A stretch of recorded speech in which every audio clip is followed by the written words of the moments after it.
नाजरीन, आपने देखा कि गुज़िश्ता रोज़ पिम्स के क्या हालात थे, कितनी सिक्योरिटी थी कि चिड़िया भी पर नहीं मार सकती थी, पार्किंग की जगह नहीं थी और किस तरह से हॉस्पिटल सिक्योर हुआ था जब खान साहब ने वहाँ पे जाना था।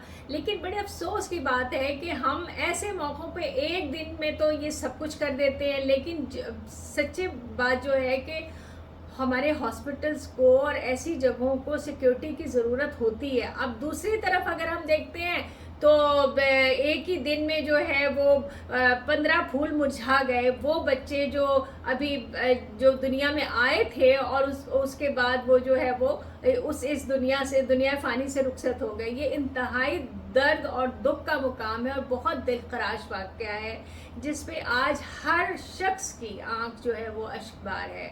लेकिन हमने अब आप देखें कि इसमें जो रीज़न था वो ज़ाहिर सी बात है वो एक नेग्लिजेंस है, जैसे कि हमारे सरकारी हॉस्पिटल्स में होती है या होती रहती है। बल्कि हम और दूसरा इक्विपमेंट्स का ना होना, उन फैसिलिटीज़ का ना होना, ये मेन वजूहात है क्योंकि जो फंड्स हैं जो भी हैं वो प्रॉपर तरीके से नहीं लगाए जाते। अब देखें, अगर गायनी के वार्ड में बच्चों की नर्सरी है तो वहाँ पे डेफिनेटली फायर अलार्म और जितनी भी सिक्योरिटी की चीज़ें होती हैं जिनसे हम उन्हें सिक्योर कर सकते थे वो वहाँ पर होनी चाहिए थी, लेकिन वहाँ पे ऐसी कोई चीज़ नहीं थी। और दूसरी बात, अब ये क्वेश्चन उठता है वहाँ के स्टाफ पे कि क्या उस वक्त बच्चों की नर्सरी में कोई नर्स डॉक्टर आया मौजूद नहीं थे?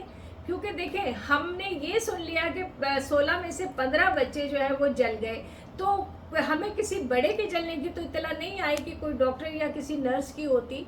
तो इस वजह से ये इसको तो मैं कहूँगी कि ये सरासर जो है वो स्टाफ की नेग्लिजेंस है।